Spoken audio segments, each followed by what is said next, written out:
Il y a un sac posé dans le coin, au fond d'un magasin d'alimentation animale en ce moment même. Pas sur l'étagère principale, pas avec une étiquette colorée, pas avec un jardinier célèbre souriant sur le devant. Il est empilé près des compléments pour le bétail, recouvert d'une légère pellicule de poussière, dont le prix se situe entre 3 et 5 dollars. Les employés n'y pensent probablement pas beaucoup. Les clients passent devant chaque jour. Et pendant 30 ans, c'est exactement là que l'industrie de 33 milliards de dollars avait besoin qu'il reste. Ce qu'il y a à l'intérieur de ce sac n'est pas un remède miracle inventé par quelqu'un dans un laboratoire. C'est un sous-produit, un reste, du processus de mouture du maïs. Après l'extraction de l'amidon et de l'huile, ce qui reste est une farine dense et jaunâtre qui sent légèrement les céréales.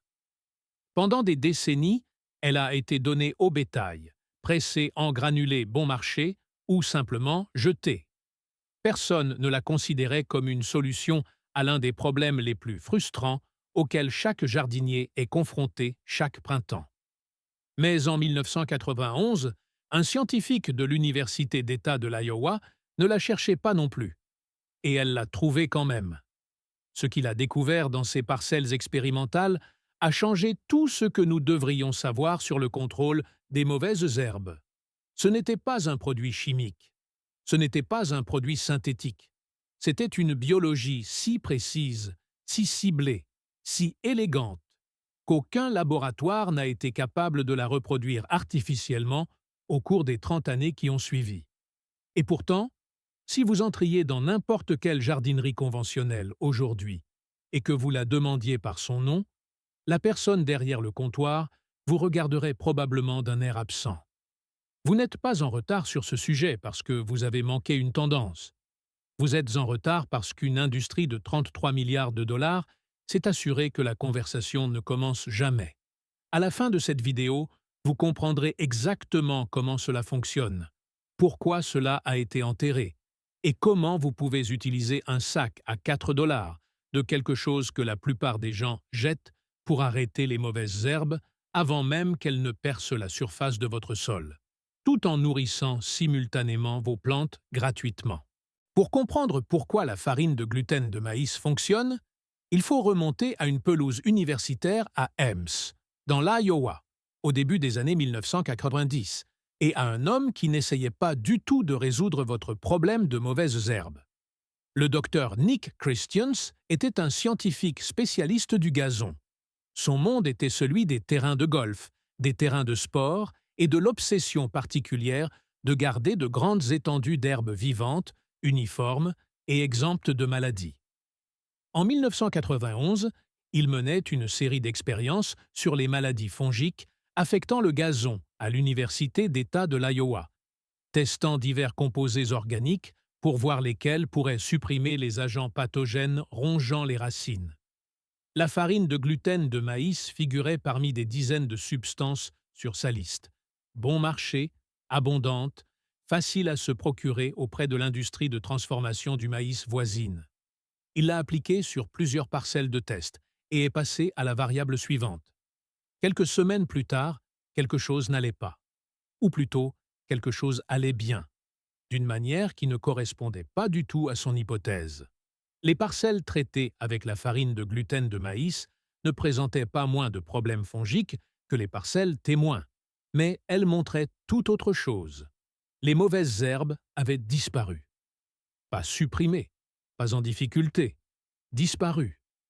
Les parcelles non traitées environnantes étaient couvertes de plantules de digitaires et de pissenlits poussant à travers le sol comme elles le font chaque printemps, indifférentes et implacables. Les parcelles traitées au CGM, Corn Gluten Mill, donnaient l'impression que quelqu'un avait simplement décidé que les mauvaises herbes n'y étaient pas autorisées. Christian a passé les 3 années suivantes à essayer de comprendre ce qu'il avait vu. Il a mené des essais contrôlés, isolé des variables, testé différents taux d'application, différents moments, différentes conditions d'humidité. Il a été rigoureux, de la manière dont les scientifiques universitaires sont rigoureux. lorsqu'ils savent qu'ils ont trouvé quelque chose de réel et qu'ils doivent en être certains avant de l'affirmer publiquement.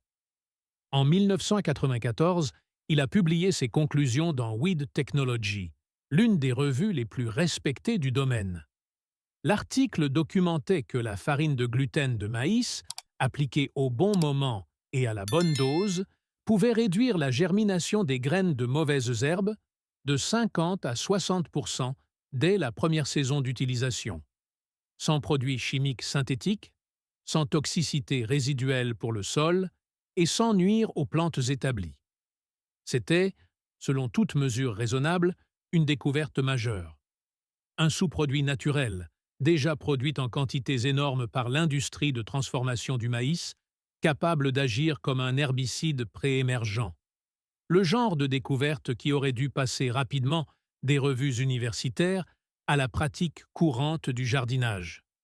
Au lieu de cela, elle n'est allée presque nulle part. Christian a poursuivi ses recherches. Il a affiné les protocoles d'application, documenté les effets cumulatifs sur plusieurs saisons, établi que l'efficacité grimpait vers 80 à 90% à la troisième année consécutive d'utilisation, à mesure que la banque de graines de mauvaises herbes dans le sol s'épuisait progressivement. Il ne cachait pas ses découvertes. Elles étaient publiées, accessibles, citées par d'autres chercheurs dans le domaine de l'agriculture biologique. Une petite communauté de jardiniers biologiques engagés aux États-Unis et en Europe du Nord a fini par découvrir ces recherches et a commencé à utiliser le CGM discrètement, se transmettant le savoir comme on partage des choses qui semblent presque trop belles pour être vraies. Mais la conversation plus large, celle qui a lieu dans les jardineries et sur les emballages des produits vendus aux 50 millions de foyers américains possédant un jardin, cette conversation n'a jamais eu lieu. Comprendre pourquoi nécessite de comprendre comment fonctionne réellement l'industrie du jardinage. Et c'est là que cette histoire cesse d'être uniquement une question de maïs. Parlons un instant de ce chiffre de 33 milliards de dollars, car il est facile à prononcer, facile à oublier et très difficile d'en ressentir réellement le poids. 33 milliards de dollars. C'est la valeur annuelle actuelle du marché mondial des herbicides. L'industrie entièrement construite autour de la vente d'une solution au même problème, chaque année, qui ne disparaît jamais complètement. Ce n'est pas un marché qui profite des solutions permanentes.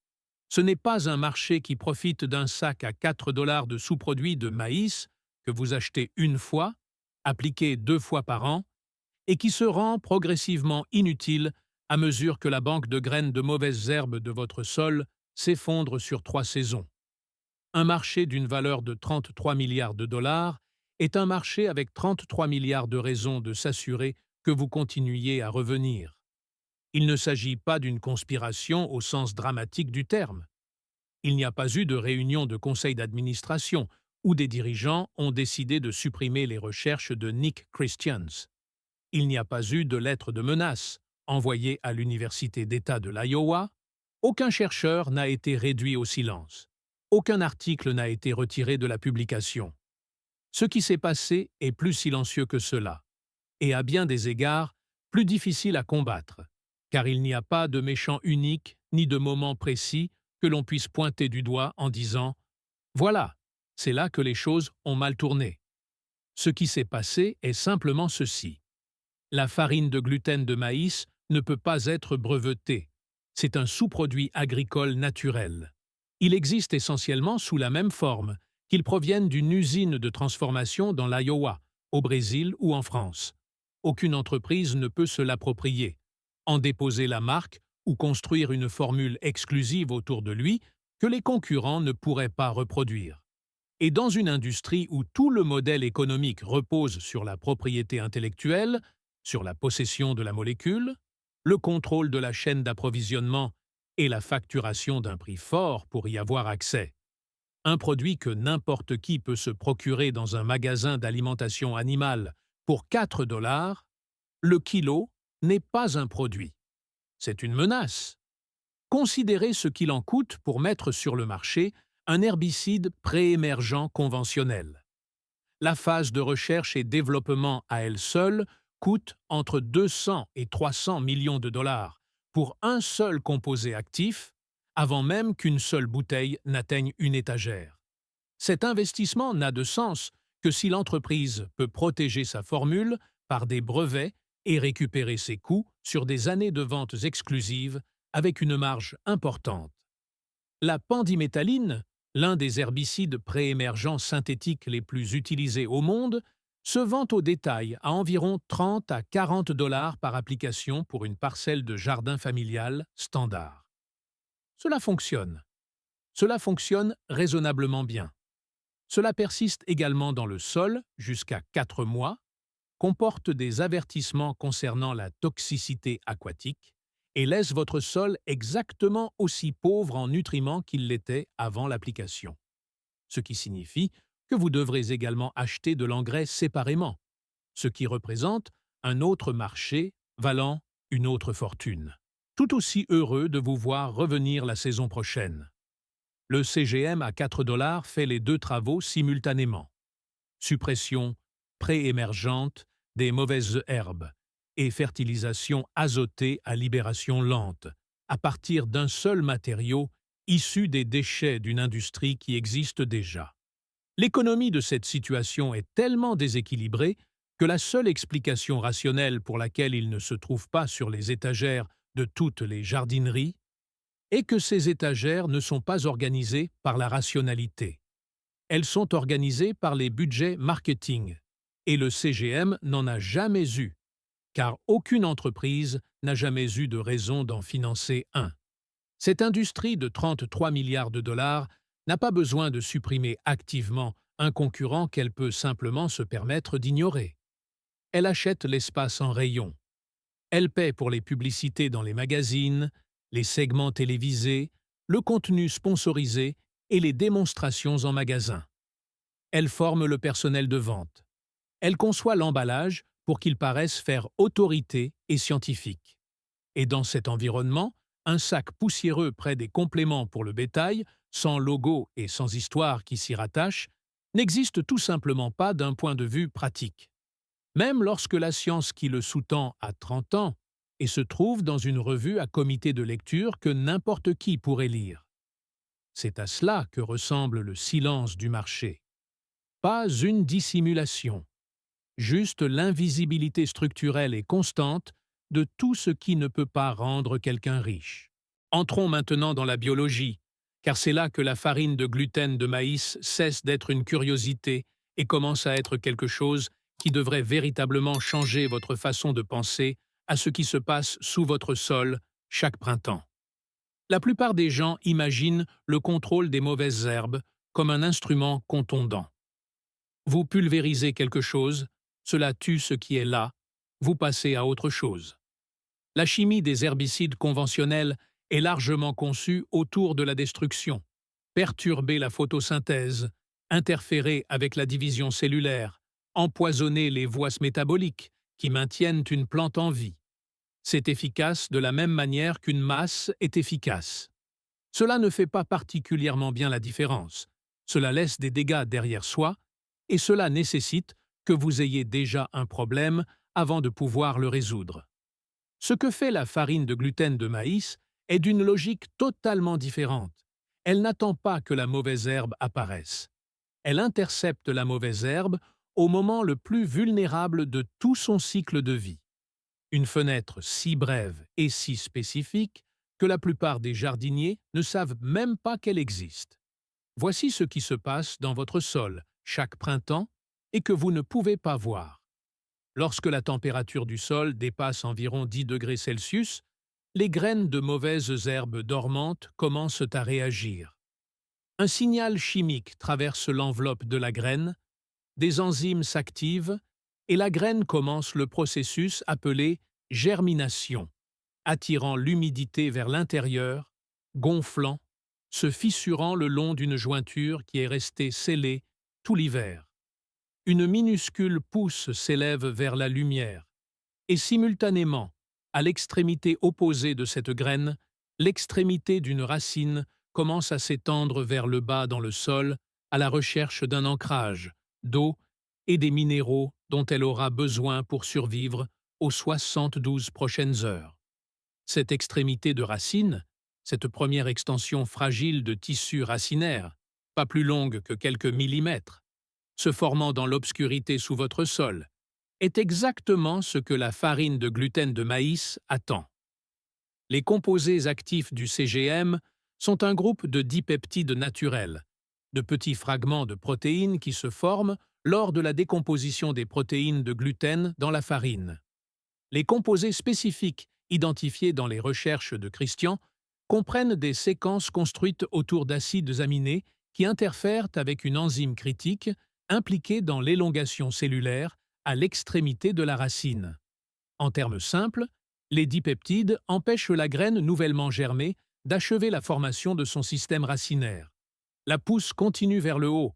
Elle a suffisamment d'énergie stockée dans la graine pour continuer à croître pendant une courte période. Mais sans une racine fonctionnelle pour puiser l'humidité du sol, cette pousse n'a aucun avenir.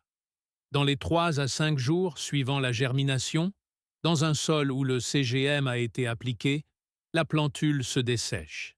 Elle sèche de bas en haut, silencieusement, invisiblement, avant même d'atteindre la surface où vous pourriez la remarquer. C'est ce mécanisme qui rend le CGM si précis. Il n'affecte pas les graines qui n'ont pas encore germé. Elles restent simplement dans le sol sans être perturbées. Il n'affecte pas les plantes établies dont les systèmes racinaires sont déjà développés. Les dipeptides n'interfèrent qu'avec la formation initiale de nouveaux tissus racinaires, pas avec l'entretien des racines existantes. Un plant de tomate que vous avez mis en terre il y a 2 semaines n'a rien à craindre d'une application de CGM. Une graine de digitaire qui s'est fissurée ce matin n'a aucune chance. Il vaut la peine de s'attarder un instant sur cette précision, car les herbicides préémergents synthétiques ne peuvent pas s'en vanter de manière fiable. La pendimétalline et les composés similaires fonctionnent en créant une barrière chimique dans la couche supérieure du sol qui inhibe la division cellulaire de manière générale. C'est pourquoi les instructions d'application vous avertissent toujours de ne pas perturber le sol après le traitement, et pourquoi repiquer dans un sol récemment traité peut endommager ou tuer vos nouvelles plantes. La chimie ne fait pas la différence entre une plantule de mauvaises herbes et une plantule de légumes. Le CGM n'a pas besoin de faire la différence, car il opère à un stade de développement que vos plantes établies ont déjà dépassé. Maintenant, l'honnêteté exige de reconnaître ce que le CGM ne peut pas faire, car exagérer les faits est la façon dont les outils utiles sont rejetés lorsqu'ils n'atteignent inévitablement pas une norme impossible. Le CGM n'éradiquera pas les mauvaises herbes qui poussent déjà. Un pissenlit avec une racine pivotante de 15 cm de profondeur ne sera pas affecté. Les graminées vivaces rampantes qui se propagent dans vos plates-bandes via des rhizomes souterrains continueront de se propager. Le CGM est un outil préémergent. Il agit sur les graines qui germent, pas sur les plantes qui se sont déjà établies. Si votre jardin est actuellement envahi de mauvaises herbes matures, vous devrez d'abord vous en occuper par d'autres moyens avant que le CGM ne puisse commencer son travail. L'efficacité de 50 à 60% la première année nécessite également une explication honnête. Ce chiffre reflète la réalité selon laquelle une seule application n'interceptera pas toutes les graines de mauvaises herbes en germination dans votre sol. Certaines graines germent avant que le CGM ne devienne actif. Certaines sont positionnées à des profondeurs de sol où la concentration de dipeptides est plus faible. Certaines espèces de mauvaises herbes sont simplement moins sensibles que d'autres. Ce chiffre n'est pas un échec. Une réduction de 50 à 60% de la pression des mauvaises herbes lors de la première saison est véritablement significative par rapport à ne rien faire. Mais ce n'est pas l'éradication complète qu'un jardinier frustré pourrait espérer après des décennies à perdre la même bataille. Ce qui change entièrement le calcul, c'est le temps. Parce que le CGM ne se contente pas de supprimer les mauvaises herbes en germination de cette saison. Il réduit la banque de graines.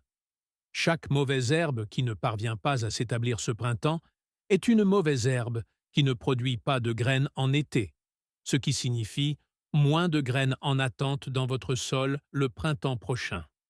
Appliquée de manière cohérente sur 3 saisons, la réduction cumulative de la pression des mauvaises herbes grimpe vers 80 à 90%, non pas parce que le CGM devient plus fort, mais parce que le réservoir de graines de mauvaises herbes viables dans votre sol se vide progressivement.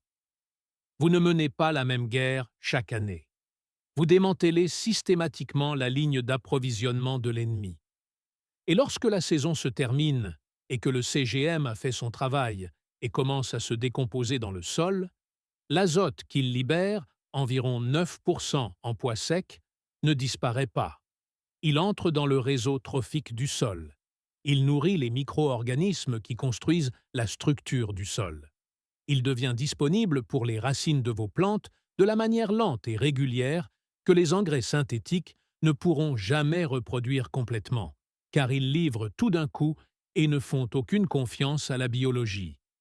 Une industrie de 33 milliards de dollars vous vend un produit qui laisse votre sol exactement aussi épuisé qu'elle l'a trouvé. Un sac à 4 dollars de sous-produits de maïs laisse votre sol mesurablement plus riche qu'avant de commencer. Cette asymétrie n'est pas un accident de la chimie.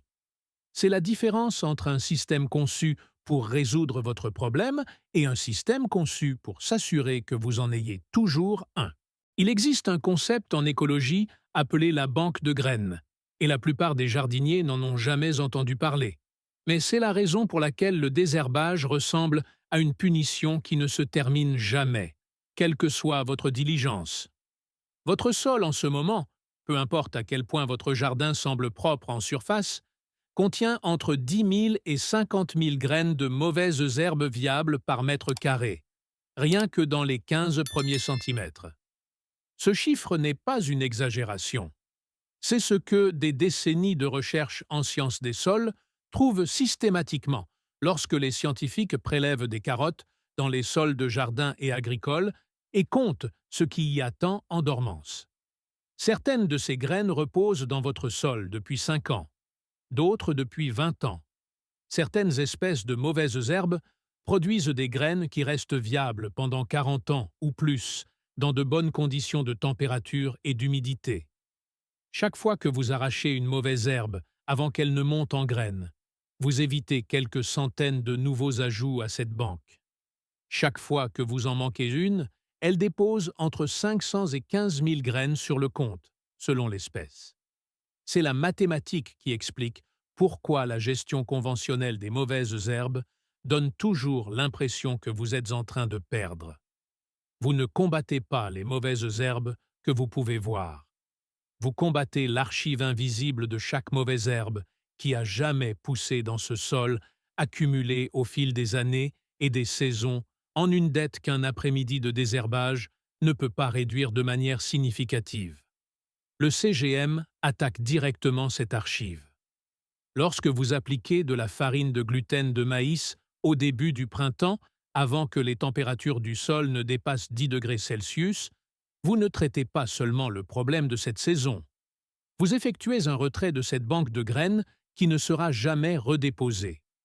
Chaque mauvaise herbe en germination que les dipeptides interceptent ce printemps est une mauvaise herbe qui ne fleurira pas en juillet, ne montera pas en graines en août et n'ajoutera pas sa contribution à la banque que vos petits-enfants seraient autrement encore en train de gérer. Les mathématiques jouent en votre faveur pour la première fois, lentement, puis plus rapidement, selon un modèle de composition qui reflète le modèle de composition qui a créé le problème en premier lieu, mais fonctionnant dans la direction opposée. Les données des essais pluriannuels de Christian ont montré la progression avec une clarté inhabituelle. Dans les parcelles recevant des applications annuelles de CGM, la pression des mauvaises herbes a chuté d'environ 55% la première année.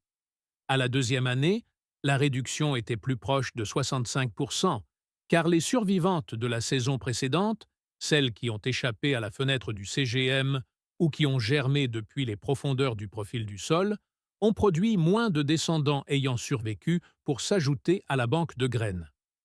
À la troisième année, la réduction dépassait systématiquement 80% dans ces parcelles expérimentales et dans certaines conditions d'essai approchait les 90% dans les catégories d'espèces de mauvaises herbes les plus sensibles.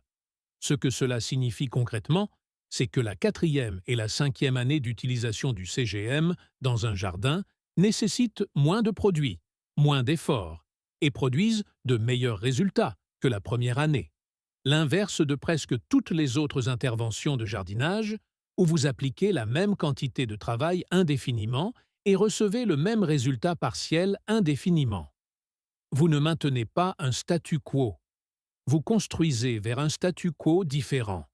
Un statu quo où la banque de graines a été tellement épuisée que la nouvelle pression des mauvaises herbes provient principalement des graines apportées par le vent de l'extérieur de votre jardin plutôt que d'éruptions provenant de l'intérieur. Et puis, il y a l'azote. Lorsque le CGM a terminé son travail en tant qu'herbicide préémergent, lorsque les dipeptides ont fait leurs dégâts et que la farine elle-même commence à se décomposer sous l'influence des micro-organismes du sol, il ne laisse pas un vide derrière lui. Il laisse de la nourriture. Environ 9% du poids sec du CGM est de l'azote, et à mesure que les structures protéiques se décomposent, cet azote pénètre dans le sol sous une forme à libération lente à laquelle les racines des plantes et les organismes bénéfiques du sol peuvent accéder sur des semaines plutôt que sur des jours. Pour chiffrer ce que cela signifie en pratique, une application standard de CGM à environ 2 kg par mètre carré fournit environ 180 g d'azote à ce mètre carré au cours d'une saison.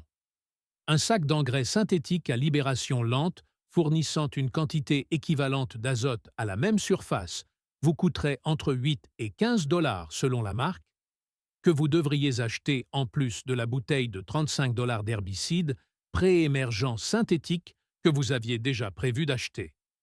Le CGM, à 4 ou 5 $ a déjà remplacé les deux achats simultanément, tout en laissant la biologie de votre sol intacte plutôt que de la contourner.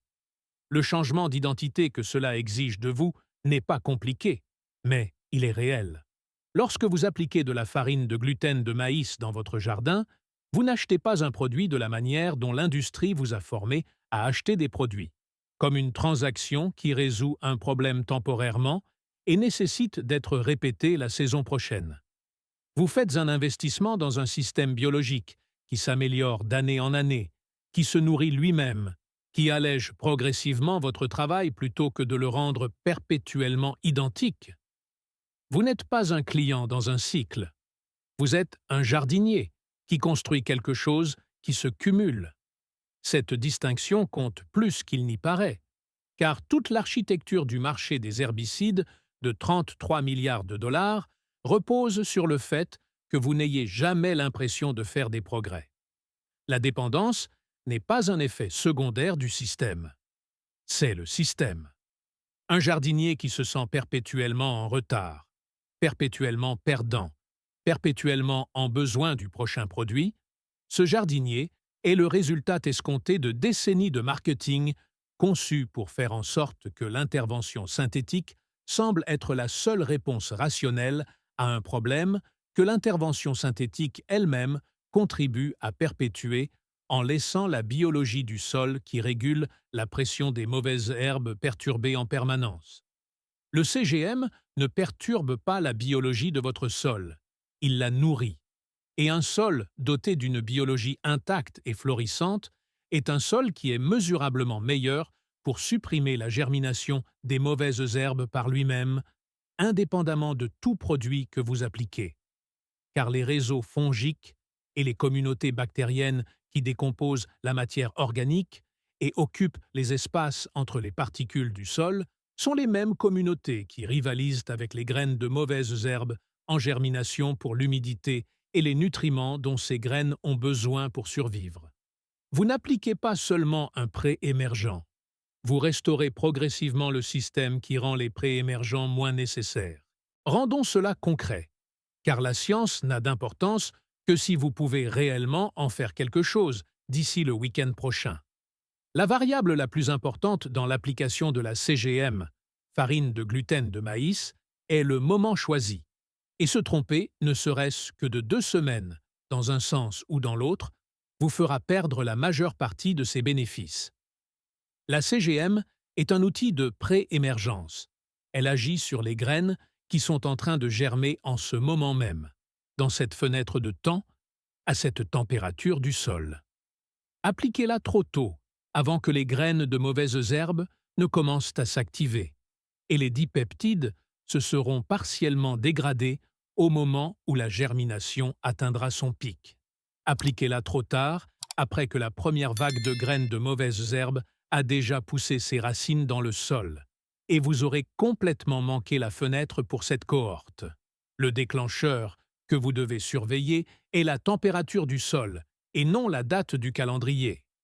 Les graines de mauvaises herbes commencent véritablement à germer lorsque le sol, à une profondeur de 5 cm, atteint environ 10 degrés Celsius.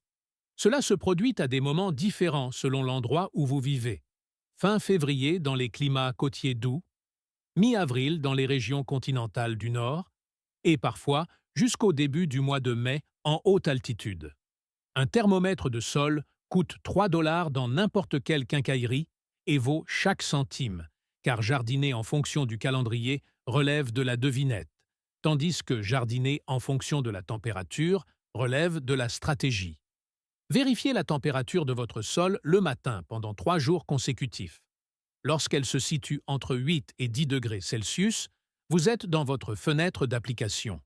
Dans les climats, qui connaissent un cycle de germination des mauvaises herbes, au printemps et à l'automne, ce qui inclut la plupart des régions tempérées, vous avez 2 opportunités d'application par an. Les applications printanières ciblent les mauvaises herbes de saison chaude. La digitaire, le pourpier, le forbe, le chénopode blanc, ces annuelles qui dominent le jardin d'été si on les laisse proliférer. Les applications automnales, programmées lorsque la température du sol redescend à 10 degrés Celsius à la fin du mois d'août ou en septembre, ciblent les mauvaises herbes de saison fraîche. Le mouron des oiseaux, la cardamine hérissée, le paturin annuel, ces espèces qui germent en automne et passent l'hiver sous forme de petites rosettes avant d'exploser au début du printemps.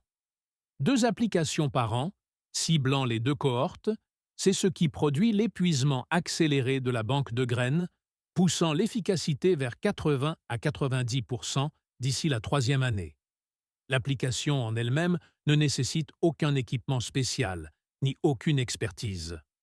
Vous assaisonnez essentiellement votre plate-bande de la même manière que vous assaisonneriez de la nourriture, uniformément, sans espace vide, sans l'accumuler en tas. Le taux cible se situe entre 1 et 2 kg par mètre carré de surface traitée. À 1 kg par mètre carré, vous êtes dans la fourchette basse de la concentration efficace, ce qui convient aux plates-bandes établies où la banque de graines est déjà sous pression suite aux applications précédentes. À 2 kg par mètre carré, vous êtes dans la fourchette haute, ce qui convient aux nouvelles plates-bandes, aux zones fortement envahies par les mauvaises herbes, ou à votre première saison d'utilisation lorsque la banque de graines est encore profonde et bien fournie. Épandez la farine à la main ou avec un épandeur à la volée basique sur la surface du sol nu. Vous n'avez pas besoin de la ratisser ou de l'enfouir. En fait, perturber le sol après l'application est contre-productif, car cela enfouit la couche active sous la zone de germination et réduit son efficacité. Les dipeptides doivent être présents dans les 2 à 3 cm supérieurs du sol, ce qui est exactement l'endroit où les graines de mauvaises herbes germent. Laissez-la à la surface et laissez l'humidité la transporter là où elle doit aller. Ce qui nous amène à l'eau, car la CGM nécessite de l'humidité pour s'activer, et un sol sec la maintiendra en suspension sans libérer les dipeptides dans la matrice du sol environnant. Après l'application, arrosez abondamment la plate-bande, suffisamment pour mouiller les 5 premiers centimètres du sol, puis Laissez-la sécher un peu avant la prochaine irrigation. Les dipeptides sont libérés lors de la phase d'humidification initiale, puis persistent dans la solution du sol au gré des fluctuations naturelles des niveaux d'humidité. Vous n'essayez pas de garder le sol constamment humide. Vous déclenchez l'événement d'activation, puis vous laissez la biologie suivre son propre rythme. Voici maintenant l'avertissement que la plupart des guides omettent, car il est contraignant mais absolument crucial. Ne plantez pas de graines dans une plate-bande que vous avez traitée avec de la CGM dans les 4 à 6 semaines suivant l'application. Les dipeptides ne font pas la différence entre une graine de digitaire et une graine de carotte. Ils ne font pas la différence entre une mauvaise herbe que vous détestez et un légume pour lequel vous avez dépensé 3 dollars dans un catalogue de graines. Si vous semez directement dans un sol traité avant que les dipeptides ne se soient suffisamment dégradés, vous supprimerez votre propre germination avec la même efficacité que vous avez supprimé les mauvaises herbes.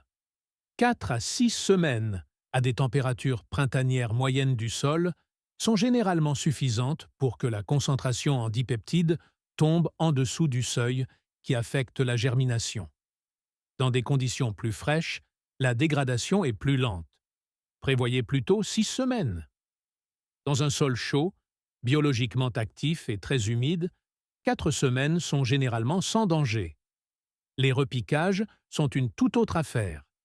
Les semis que vous avez démarrés à l'intérieur et que vous transférez dans le jardin en tant que plantes établies avec des systèmes racinaires développés ne sont pas affectés par la CGM résiduelle. Les dipeptides n'interfèrent qu'avec la formation initiale du tissu racinaire, des graines en germination, et non avec l'entretien des racines déjà existantes. Vous pouvez repiquer des tomates, des poivrons, des courges et tout autre plant directement dans un sol traité à la CGM sans attendre la fenêtre de dégradation. C'est l'un des avantages pratiques de l'utilisation de plants repiqués dans des plates-bandes traitées à la CGM. Vous bénéficiez de la suppression des mauvaises herbes pour toute la saison, tout en contournant complètement le risque lié à la germination. Où trouver de la CGM est la question qui fait trébucher la plupart des gens, car la chercher dans une jardinerie est généralement une perte de temps. La chaîne d'approvisionnement des jardineries est construite autour de ce qui a un budget marketing, et ce n'est pas le cas de la CGM. Ce que vous devez plutôt chercher, c'est la chaîne d'approvisionnement agricole, les magasins d'aliments pour animaux, les coopératives agricoles, les fournisseurs de nutrition animale et les usines de transformation du maïs qui vendent directement leurs sous-produits. Dans les zones rurales, ils sont faciles à trouver. Dans les zones périurbaines et urbaines, cela demande un peu plus d'efforts. Cherchez des fournisseurs d'aliments pour volailles, car la CGM est couramment utilisée comme supplément riche en protéines dans l'alimentation des poulets et des dindes, et elle est stockée en conséquence. Les fournisseurs agricoles en ligne l'expédient dans des sacs de 25 kg, à des prix qui reviennent à environ 50 centimes à 1 dollar le kilogramme en gros, ce qui signifie que l'approvisionnement d'une saison pour un jardin familial de taille moyenne coûte au total entre 10 et 20 dollars. Comparez cela à ce que vous avez dépensé l'année dernière en herbicides et en engrais pour le même espace. Pas comme un exercice de rhétorique. Faites réellement le calcul, car les chiffres ont une façon de clarifier les choses qu'aucun argument ne peut égaler. Pour un potager standard de 10 mètres carrés, un programme de CGM pour toute la saison, 2 applications d'1,5 kg par mètre carré chacune, nécessite 30 kg de produits pour un coût total d'environ 15 à 20 dollars. Cette même plate-bande, gérée avec un herbicide de préémergence synthétique, plus une application d'engrais synthétique en milieu de saison, coûte généralement entre 50 et 80 dollars selon les marques et les taux d'application, nécessite une manipulation plus prudente en raison des avertissements de toxicité et ne laisse pas la biologie de votre sol en meilleur état, et souvent dans un état considérablement pire qu'elle ne l'était avant de commencer. Le sac à 4 dollars près des suppléments pour le bétail fait 2 travaux pour moins que le prix d'un seul. Ce n'est pas une astuce de jardinage. c'est un réalignement structurel de la façon dont vous interagissez avec votre sol. Voici ce que je veux que vous fassiez de ces informations, et je veux être honnête avec vous sur les raisons de ma demande. Ne partagez pas cette vidéo parce que vous voulez soutenir une chaîne. Partagez-la parce que vous connaissez quelqu'un qui a dépensé 40 $ au printemps dernier pour une bouteille d'herbicide qui a laissé son sol dans un pire état qu'il ne l'avait trouvé, et qui dépensera à nouveau 40 $ ce printemps parce que personne dans sa vie ne lui a jamais dit qu'il existait une autre méthode. Partagez-la parce que l'industrie de 33 milliards de dollars, qui profite de leur ignorance, dispose d'un budget publicitaire supérieur au PIB de certains pays, et que le seul système de distribution capable de rivaliser avec ce budget est celui où vous envoyez un lien à une personne de confiance. Ce n'est pas rien. C'est véritablement le mécanisme par lequel survit un savoir qui ne peut pas s'acheter sa propre place en rayon. Les informations contenues dans cette vidéo ont 30 ans. Nick Christians les a publiées en 1994 dans une revue à comité de lecture que n'importe quel chercheur, n'importe quel journaliste, n'importe quel acheteur de jardinerie aurait pu lire à tout moment au cours des 3 décennies qui ont suivi. Ce savoir n'a jamais été caché dans un coffre-fort. Il était caché à la vue de tous, à l'endroit où vont les choses lorsqu'elles dérangent les personnes ayant les ressources nécessaires pour les rendre visibles, ce qui est le même endroit où finissent la plupart des choses véritablement utiles dans ce monde, attendant que quelqu'un les trouve et décide qu'elles valent la peine d'être transmises. Vous l'avez trouvé. Cela vous place dans une catégorie différente de celle où vous étiez il y a 1 heure. Non pas parce que vous connaissez maintenant une astuce, mais parce que vous comprenez maintenant le système suffisamment bien pour voir comment l'astuce a été enterrée. Et une personne qui comprend le système est une personne qui peut commencer à prendre des décisions différentes, non seulement dans son jardin, mais dans tous les contextes où une logique à 33 milliards de dollars façonne discrètement les options qu'elle pense avoir. Abonnez-vous si vous souhaitez continuer à suivre ce fil. Non pas parce que le nombre d'abonnés compte, mais parce que la suite de cette série va poser davantage la même question. Que savons-nous d'autre, de prouver et de documenter, qui se trouve dans la littérature agricole, et qui est resté structurellement invisible parce que cela ne pouvait enrichir personne? La réponse, il s'avère, est beaucoup de choses. La semaine prochaine, nous remonterons environ 2000 ans en arrière, vers une civilisation qui a nourri des millions de personnes dans l'un des environnements de sol les plus pauvres en nutriments sur Terre, en utilisant une méthode si efficace que les pédologues modernes essaient encore de comprendre pleinement pourquoi elle fonctionne. Ils l'ont fait sans engrais synthétiques, sans infrastructure d'irrigation, et sans un seul produit que vous pourriez acheter dans un magasin. Le matériau qu'ils ont utilisé coûte moins de 2 $. Il se trouve dans votre cuisine en ce moment même.